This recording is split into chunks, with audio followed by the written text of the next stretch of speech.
The College Football Playoff Committee stirs up controversy, and the ACC is front and center. Let's bring in the squad. You're talking ball with the ACC Squad.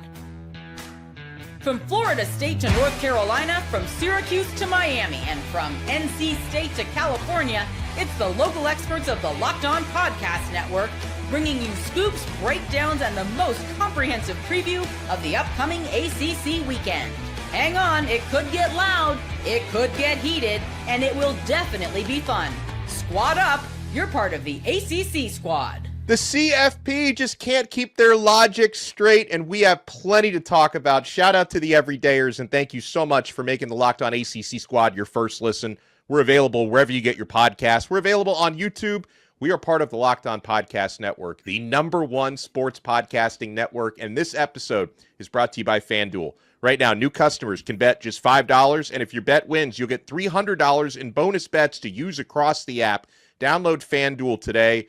We'll look at Week 13 in college football with Georgia Tech has an opportunity to clinch an ACC Championship Game berth. We'll talk about James Franklin landing at Virginia Tech and why it's a home run, despite what you may think about James Franklin.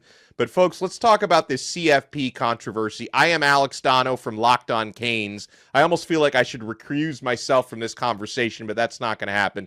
We got Kenton Gibbs and Grayson Boone from Locked On Wolfpack. We got Isaac Shade from Locked On Tar Heels. Jackson Holzer from Locked On Syracuse. So there's also points of inconsistencies, fellas, with what the new committee chair, Yurachek, is saying about, Virginia. Why Virginia? They get penalized for a loss to Louisville that now looks worse because Louisville's no longer ranked, but yet BYU does not get penalized, Virginia, that was a win over Louisville, excuse me. Meanwhile, Oregon has a win over Penn State that still looks great to the committee because of Penn State's preseason ranking, even though that team is completely tanked. And then you've got the Miami situation. And let me, Kenton Gibbs, I'll let you buy the first round on this one. Miami is ranked 5 spots behind the Notre Dame, 4 spots behind the Notre Dame Fighting Irish, despite the head-to-head win. Similar strength of record, similar strength of schedule, and yet, the committee feels Notre Dame is that much more impressive. See, Dono, you're doing this all wrong. You're doing this by on-the-field logic. Who won football games? Who lost football? Hush, winch, man. Nobody cares about that stuff. Who is Oregon's most famous living alum? Phil Knight. Phil Knight by a mile, right?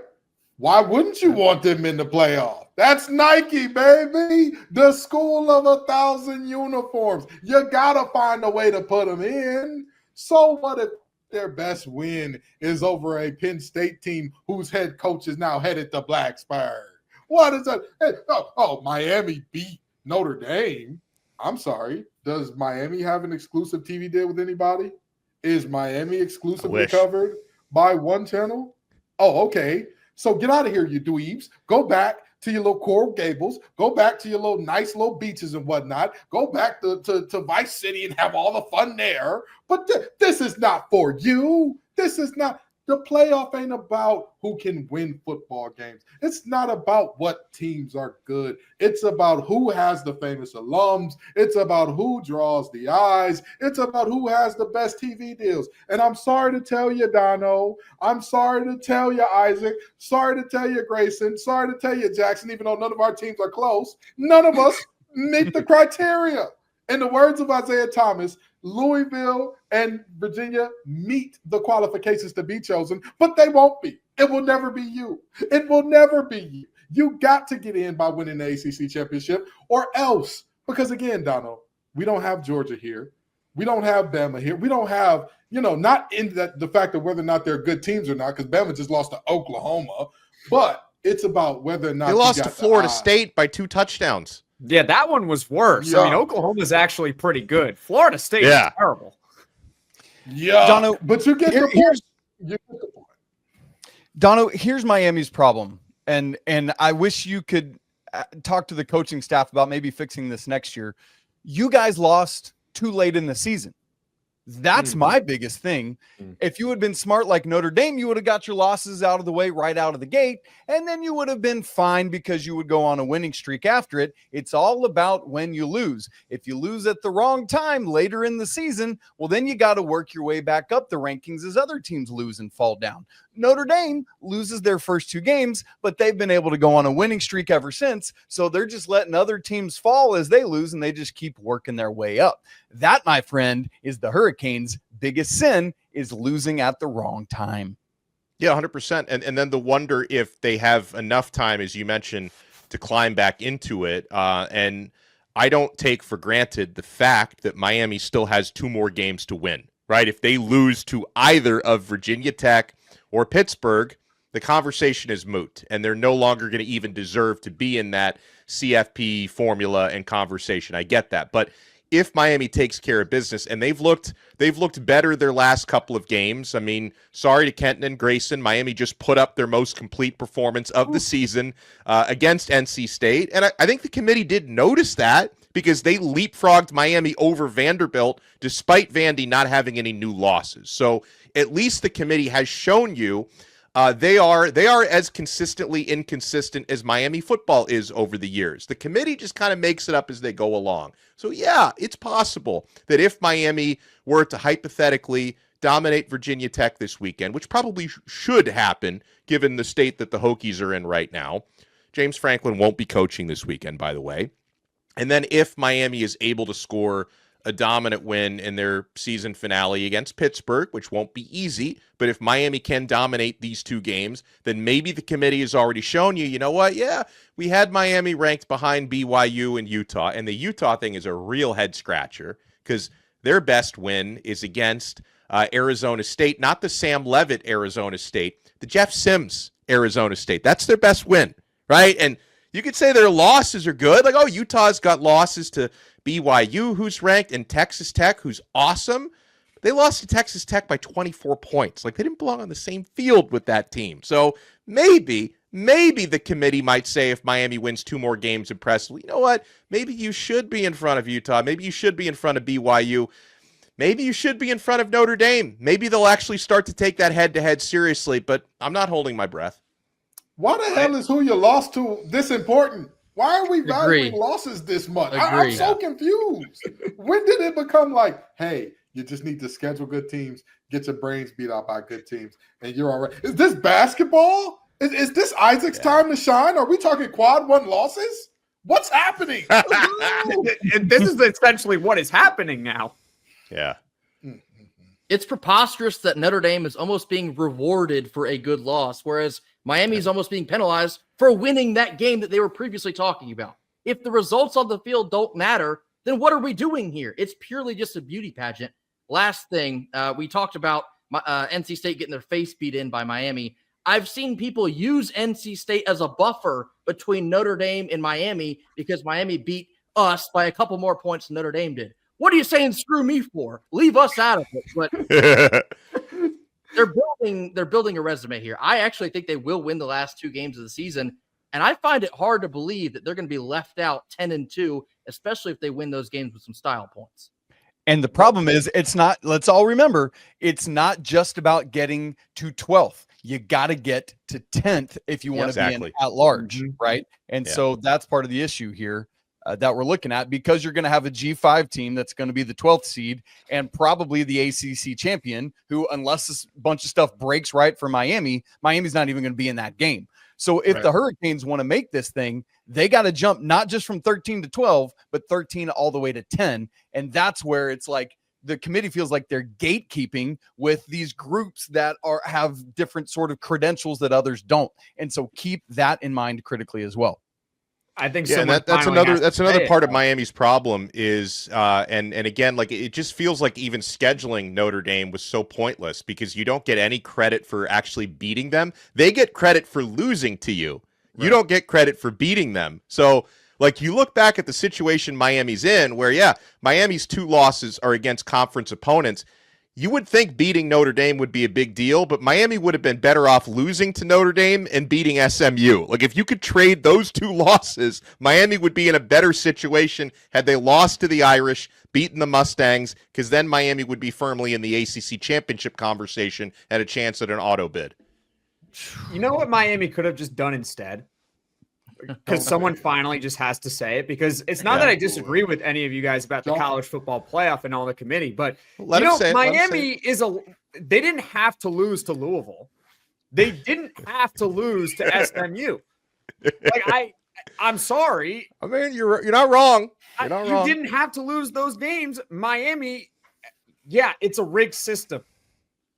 Oh my goodness. Jackson, you're suggesting learning that it's rigged, win your games. You're suggesting that Miami's best course of action was to have not lost, that they should have won? It's revolutionary. Yes, because I'm not going to sit here and cry over teams that are on the bubble. If you're on the bubble, the problem is that you are on the bubble. That's the problem. You got to get away from the bubble. Win your games. Jackson, Aloysius Hosier. That does not make sense. What do you mean it doesn't make sense? They have 2 losses. You are saying they lost to Louisville and SMU. So does Notre Dame.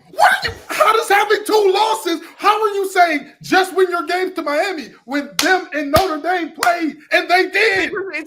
Kenton, it's already a rigged system against you, so you have to beat the rigged system. I wish it were that easy. Let's just win all of our games next time. Okay, I'll let Mario Cristobal know. Win your games and leave no doubt. What they beat the team that's rigging the system. Thank you. Thank you. The rigged system. I'm sorry, but I've never. It's like we did this last year with March Madness, and we do it every year with March Madness, trying to decipher what bubble teams should get in and what teams shouldn't get in. And we talk about this is rigged, that's rigged, whatever the case may be. It's an imperfect system. There are clearly teams that get more favoritism than others. That is very, very obvious. I acknowledge that. So the way around it is very simple. Don't lose to Louisville. Don't lose to SMU. Guess what? You're undefeated and playing for a chance to go to the ACC title game, where guess what? If you win the ACC, you don't have to worry about a committee because you're automatically in the playoff anyway. So this is Miami's fault. That's what it is. Solution. Miami lost 2 games. They lost them later in the year when we all know, as Isaac pointed out, that recency bias matters. I'm not going to cry over it. You're on the bubble. I'm not mad at win your games if they have a worse record. People are discussing the possibility of a 4-loss Texas in the playoffs, and you're telling me that the solution is to win your games. Texas is not good. They're not getting in. I agree that they shouldn't get in. But guess what, Jackson? You're talking about an imperfect system that we know is rigged, and guess who had their own damn network? Along with Notre Dame, the Longhorn Network. Guess who has the biggest fan base? And you can't even name the most famous Texas fan, because even if you say Matthew McConaughey, there's a bunch of other very famous and rich people who are Texas fans. This is ridiculous. Miami wouldn't draw ratings in a college football playoff now. Not Texas ratings. Maybe not Texas, but they wouldn't draw ratings either. Not Texas ratings, not Notre Dame ratings either. Okay, but are they drawing more than BYU and Utah? Yes, but here's the thing. I can explain that to you. The reason why the committee has BYU and Utah in front of Miami is they need to create the buffer between Miami and Notre Dame, because the committee has said it.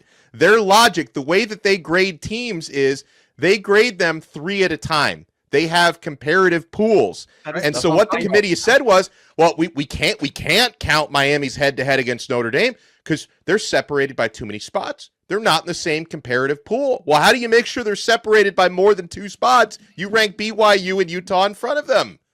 And it feels like one of the things the committee... I understand that the college football committee is just ridiculous, but my counter to it is very simple. If they had not lost to Louisville, had they not lost to SMU, they're not having this conversation. We weren't having the conversation about Miami last year with the college football playoff up until they lost the final game of the season, because they had 1 loss in the regular season and they were firmly in the college football playoff. It's that simple. If you have only 1 loss at this point of the year and you're in the ACC and you are the Miami Hurricanes, you would be safely in the college football playoff right now. You wouldn't have anything to worry about as long as you won out in the regular season. But you have 2 losses, You are in the ACC. We already know the ACC is not going to get a single ounce of favoritism by the committee. So that's instead the of complaining problem, about though. it, Like you're saying that as if that's okay. You're asking a system to change that will not change because the people that are running the system don't want the system to change, and it's not going to change. Why do they care about the ACC? They don't. So you don't give them a choice and you win your games. Brother, the ACC is in an abusive relationship with the committee, and so we should just get out of it. Your idea is just cook better food. That's not gonna work. It's not how it works. Everybody should just go undefeated, and that way we'd have a bunch of teams. Meanwhile, we're watching other conferences have 4 lost teams that people are discussing Texas being right in. now is ranked 17. They are not getting in the college football playoff. They are not going to leapfrog that many spots now in the playoff. But you know what's funny? Everybody's saying if they beat Texas A&M, they got to be in. Yep. Yeah, it's not going to happen. But if they do, we've seen Marcel Reed put on some stinkers. South Carolina almost beat Texas A&M. I don't think they're going to beat Texas A&M. Second of all, if they beat Texas A&M, I still don't think they're going to get it. Okay. All right. Well, when we come back, we have a new head coach in Blacksburg, and Virginia Tech could not have done any better than they just did. I know people have their feelings about James Franklin, but this is a grand slam for the Hokies. You want to keep it locked right here. We're only getting started on this brand new episode of the ACC Squad. I know you're only getting started with FanDuel. The NBA is back, and there's no better place to get in on that action than FanDuel, the official sports betting partner of the NBA. Even if you missed the start of the game or you want to ride the hot hand, FanDuel has live bets on everything from who will score next to fourth quarter comebacks. Plus, you can even combine your live bets into a same-game parlay for a shot at a bigger payout. Keeps every game exciting, especially when your team's making that late push. Right now, FanDuel is giving new customers $300 in bonus bets when your first $5 bet wins. So head to FanDuel.com, sign up, and play your game with FanDuel, the official sports betting partner of the NBA. Thank you so much for making the ACC Squad your first listen. I'm Alex Dono from Locked On Canes. We got Kenton Gibbs and Grayson Boone from Locked On Wolfpack, Isaac Shade from Locked On Tar Heels, Jackson Holzer from Locked On Syracuse.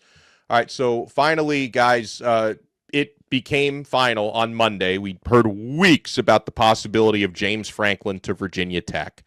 We were wondering if Franklin might be holding out for a quote-unquote bigger job to come open, but the Hokies were able to get it over the finish line. And first and foremost, guys, I'm a big recruiting nerd, and that's an area. James Franklin is not only a hell of a recruiter, but he's a hell of a recruiter in that area, the DMV area. He's got a great track record there. So geographically right away, James Franklin, who's a proven program builder, like he made the standards so high at Penn State that they're able to fire the guy 1 year removed from a Final Four college football playoff appearance because he was no longer meeting the standard that he created at Penn State after all the scandals and the fall from grace that program had. So I'll let Jackson buy the first round on this one because, you know, Franklin may not be a perfect college football head coach, but given where Virginia Tech's program is right now, they could not have done any better than this. You stole the words right out of my mouth. I mean, this was a home run hire. This was the perfect hire for Virginia Tech, and it's just like, well, welcome back. Welcome back, Virginia Tech. We missed you. It's been a long time since they've been relevant in the ACC. It really has been. I'm a Syracuse fan, and they like to recruit in the DMV area too, so I'm also not exactly thrilled that James Franklin's now in that area. But in terms of the ACC, they need more, very clearly. They need more good teams. They need someone that they can crown at the top. And I think that's ultimately the ceiling of Virginia Tech. I do believe that Virginia Tech could be that team that we look at as the standard in the ACC going forward. I don't know if that's going to be as soon as next year, but that could be down the line with James Franklin because we have seen what he did at Penn State in creating one of the best programs in the Big Ten while he was there. We also saw what he did with Vanderbilt, not in the transfer portal era, by the way. That's and right. He had that program be very successful too. He's a great recruiter. He is a really good coach. He has his flaws. He's got a well-earned reputation of not being able to win the big game. But that being said, Virginia Tech hasn't played in a lot of big games in a while because you got to be good to play in those big games. And he is someone that can definitely elevate the floor of Virginia Tech. And he also gives them a ceiling of maybe being able to compete for college football playoff appearances year in and year out. This is a home run hire. Yeah, I couldn't agree more. Home run hire. And, I think that his inability to win big games is greatly overstated. Again, pull up any coach's record against the top 10. Who's crushing it against the top 10? Georgia? Bama? That's it. That's about it. Jeff Brom. Jeff Brom. Jeff Brom. Of course, but don't ask his record against Kentucky. I'm joking. He does just fine against Kentucky. But the reality of this thing is, I honestly don't think that this was a slam dunk hire for Virginia Tech. I think that he would have been a slam dunk hire wherever. I don't think there's a single job available right now where I would say you're going to do better than James Franklin. I'm going to look back at this hire, and I feel like I knew coming in you would do better than James Franklin. Now, are there people who potentially have a ceiling over James Franklin? Absolutely. You look at Summerall and you say he could have a ceiling that's higher than James Franklin. Absolutely. You say he could, but you also are going up against the fact that he is unproven as a Power 4 head coach. That's right. Just a fact. That's just a fact. You go in and say, some of these coordinators could be really big names. They can be really good guys. Sure. But the reality is, for all of those coordinators that can be really good, none of them have had to run a Power 4 program. He brought Vanderbilt from being a baseball school to respectable at football, and then he messed around and took.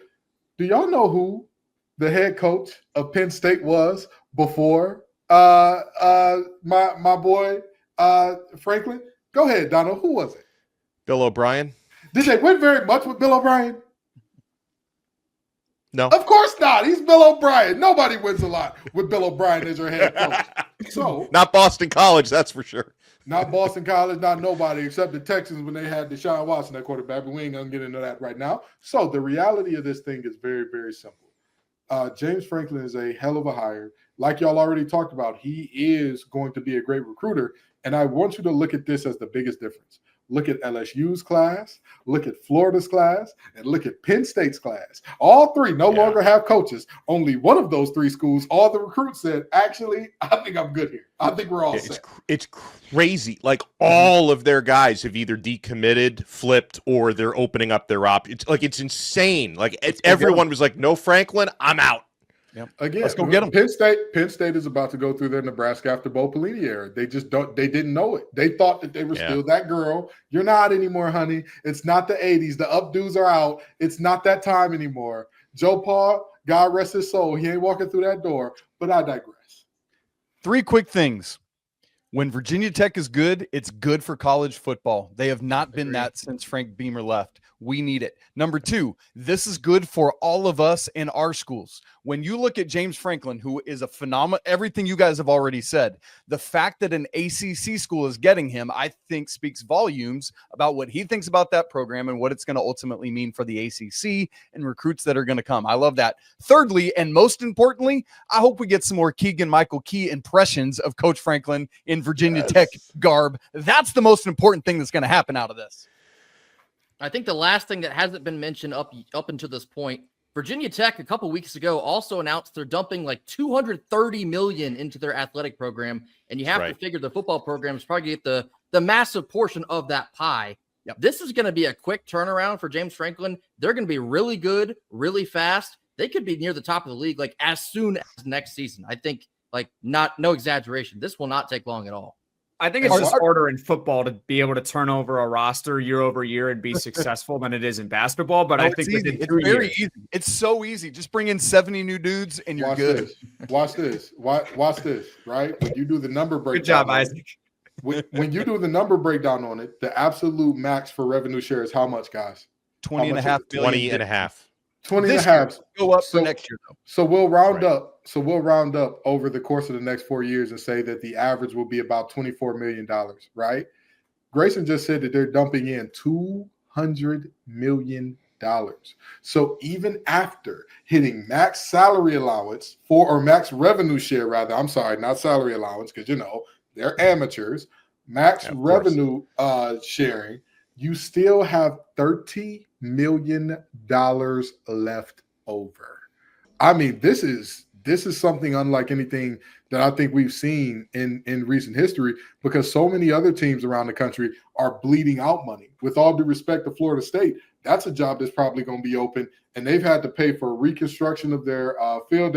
They're about to have to pay for a massive buyout. They've got a lot to pay, and meanwhile, Virginia's like, hey, we like those guys in Blacksburg. Let's give them some money. It's a really good time to be a Hokie fan. Well, it's a good time to be an ACC fan, despite all the chaos in the conference. But we've got a big matchup coming up this weekend, guys, between Georgia Tech and Pitt.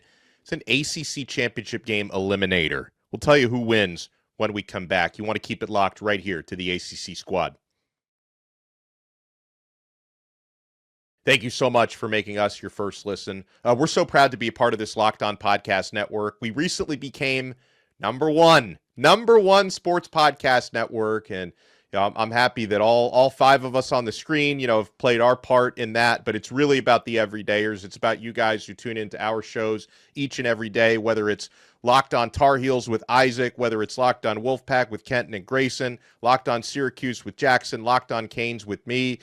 We appreciate the support that you guys give to us. Now, fellas, this coming Saturday, 7 p.m., good prime time slot on ESPN. 16th ranked Georgia Tech is going to be hosting Pitt. I think the fact that Georgia Tech is only favored by 2.5 at home tells you how close the odds makers and the betting public think this one is going to be. Now, Georgia Tech can clinch their spot in the ACC Championship Game with a win. If Pittsburgh wins, they still need a little bit of help, but if they lose, they're eliminated. So this is an ACC Championship Game eliminator. Georgia Tech can seal their deal this weekend. Both teams have had recent down performances. Pitt, they wanted to lose by Notre Dame to 100 so Narduzzi could focus on the conference games. Here you are. This is the conference game you are focusing on. So who do you think wins this weekend and why? And whoever wants to buy the first round, by all means. Grayson, I'll go first. I'll go first because I made this pick 2 weeks prior to right now, and I'm not coming off of it. I think Pitt's going to win this football game. And I'll tell you one thing even further. If you want a general idea of how I think this game will go, watch the Georgia Tech NC State game. I think it's going to be high scoring. Georgia Tech has shown they can't stop anyone, not even Boston College last weekend. Narduzzi, he's been hiding those cards up his sleeve. Now's the time, brother. If you're going to get blown out by Notre Dame but focus on the ACC games, now's your time. I think Pitt's going to get this done. They're going to knock Georgia Tech out, and SMU's going to beat Louisville, and SMU's going to rise up to Charlotte. Ooh. My brother and Jim Valvano on this. No, that ain't happening. Let me tell you why. Let me tell you why. Pitt has upset the football gods. They've upset them. You know why? This thought of, we could get beat by 100. We just need to figure it out. Anytime teams do stuff like that when they need help, it always turns out that one of the funny things happens. So they may win this game because I do think that the Sharks had the worst week I've ever seen from them as a linebacking core. Yeah. I mean, there were multiple plays where Kyle Lewis is right there and Jeremiah Love makes him look like, hey, this guy ain't playing in the NFL. He needs to go learn some accounting. He needs to learn some enterprise rental car real quick. But I do think that they'll be better. They'll pick you up.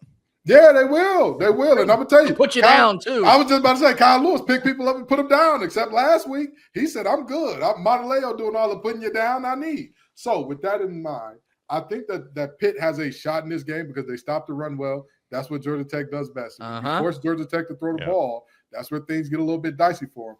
But I think the biggest thing is that instilling of a loser's mentality, that instilling of like, we could lose by 30. This is fine with us. That never bodes well for a team, especially not late in the season. So I'm picking Georgia Tech solely because the pride of the ACC is hanging in the balance here. You can't let Pitt win. Well, and even if Pitt wins this weekend, they would still need to beat Miami to get to the ACC Championship game. So it's not, depending on which Miami shows up, you never know, but it may not be the easiest route for them. But I think Pitt wins this weekend, guys, and there could be some recency bias here, but based on recent results, Georgia Tech's defense is getting worse every week. And I would have thought, maybe coming off a bye week earlier, they can't stop a run, they can't stop a pass, they can't stop a nosebleed. And I just think that team is so over-reliant on Haynes King. Maybe Haynes could have such a brilliant game that he can outscore Pitt single-handedly. He's done stuff like that before, but I just think Georgia Tech's defense is too much of a liability right now. I think Pitt is going to have enough with Desmond Reed, especially, to exploit that and probably win this game on the road. Yeah, you want to be trending up this time of year? I tell you what, boys, the Yellow Jackets are going in the complete wrong direction. They've been somehow sneaking them out, but it doesn't matter. But here's the other thing. All eyes in both Coral Gables and in Durham are going to be on Dallas, Texas as well, because that's a critical game, right? We've got two other one-loss teams outside of Georgia Tech and Pitt. Virginia's off this week, but SMU's hosting Louisville. I'm curious if Louisville is we're kind of done, or are they look, we might not make this ACC championship, but let's go spoil things for the Mustangs. I'm really curious what's going to happen there. If we're going to get chaos, if Miami and or Duke have any hopes of making the ACC championship game, it's probably going to start with Louisville winning in Dallas on Saturday. It would not surprise me if Louisville won, just because Louisville is now out. Because Louisville's out. If Louisville was still in the race, I mean, they ain't win. I mean, trust me, they ain't winning. But they're out of the race. The pressure's off of them. Nobody expects anything from them anymore. We don't care if they win or lose. They might actually go ahead and steal that game against SMU. But regarding this matchup with Georgia Tech and Pitt, I think the matchups honestly favor Pitt. But Georgia Tech is at home. It's probably going to be a pretty emotional game. High stakes. And in that case, I like to usually favor the home team in this one. So I'm going to take Georgia Tech. Plus, as Kenton mentioned, the football gods should be against Pitt, but not necessarily the Pitt players. I don't blame the Pitt players. It's not their fault that their head coach has a loser mentality and a loser mindset. And I got to be honest with you, I would fire Pat Narduzzi. That's what I would do. You can't go to the media and say that this game just doesn't matter. I'm sorry, you can't do it. That's inexcusable. The only way that I can forgive it is if Pitt does go to the ACC title game, they win out, and then they go to the college football playoff. Then, Pat Narduzzi, you are forgiven. But in the meantime, he deserves nothing but losses. Give me Georgia Tech. Well, we appreciate everyone for making the squad your first listen and your first watch. Make sure you support this awesome network and check out our other shows. I host Locked On Canes and Locked On ACC with Kenton Gibbs and Jackson Holzer as well. Kenton also from Locked On Wolfpack, Jackson from Locked On Syracuse, Grayson from Locked On Wolfpack, and Isaac Shade, who not only hosts Locked On Tar Heel. Dog Pitt. At the buzzer, we lost Dono. At the buzzer. I'll finish up what Dono was saying there. Yes, I hope in the college football playoff. Just so close, so close. They pulled the plug. But it's rigged. The Wi-Fi is rigging it. Oh man, we were talking about Louisville. Yes. All right, you guys. Hey, listen, as Dono was saying, he hosts Locked On Canes, Locked On ACC. I'm also hosting Locked On College Basketball in addition to Tar Heels. We're going to see if we can get things going. My, Darian Williams. What a dude in Raleigh, North Carolina. Great stuff there. We can't wait to be back with you guys again next week as we get ready for the final week of the regular season. Going to be spectacular to see who ultimately makes that ACC championship game. All coming up next week on the show. Don't miss it. Stay locked in right here to the ACC Squad. And remember, if you want to have the #1 podcast, just be #1. Win your games.